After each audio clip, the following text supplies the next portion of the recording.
What is variable layer height? How to use it? Hello.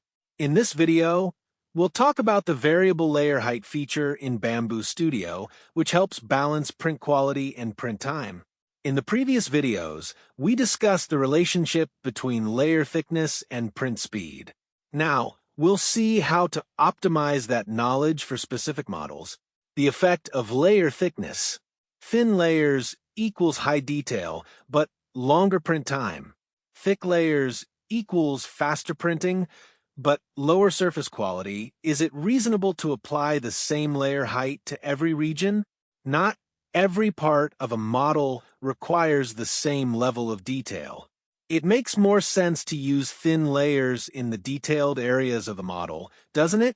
That way, we save time while still achieving great quality where it's needed. The solution? Variable layer height. That's where the variable layer height feature comes in. It uses thin layers in detailed regions and thick layers in simpler areas, maintaining print quality while saving time. Now, I'll show you how to use variable layer height in Bambu Studio. Prime tower usage and warnings when printing multiple models on the same print plate. All models must have the same variable layer height settings.